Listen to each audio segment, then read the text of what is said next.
Désormais, plus besoin de faire la queue dans cette boulangerie de Forbach. Ici, certains produits comme ces baguettes et croissants sont en libre service. Il y a souvent une forte attente et des gens donc, qui n'ont pas le temps, qui ne venaient plus acheter leurs baguettes chez nous. Pour que les gens puissent gagner du temps, quelqu'un qui est pressé vient, n'a pas besoin de faire la queue, puisse acheter sa baguette, son croissant et repartir. Pour que les vendeuses aussi puissent se concentrer sur des pains qui ont besoin de conseils. Des pains au levain, des pains variétés anciennes avec des farines spécifiques.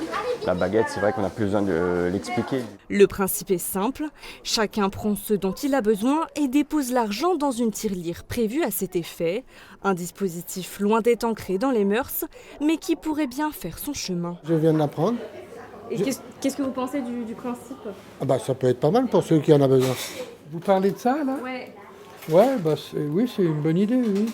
Oui, parce que ça permet d'accélérer les attentes. Hein. Oui, c'est plus rapide, parce qu'il y a quand même pas mal de monde qui vient ici. La seule chose, c'est qu'il faudra que je prévoie 1,30 €. Mais maintenant que je le sais, je trouve que c'est vraiment intéressant. À Faré-Bersviller, chez cette fleuriste, le concept existe depuis plus d'1 an.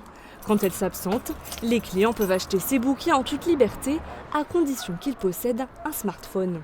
Ils scannent le code et ils mettent le montant qui est justement sur la composition ou le bouquet. Tout le monde a un smartphone de nos jours, donc le fait de scanner, c'est devenu dans l'air du temps, donc autant évoluer avec la technologie. Pas de caisse ni de contrôle, un pari audacieux où tout repose sur l'honnêteté des clients.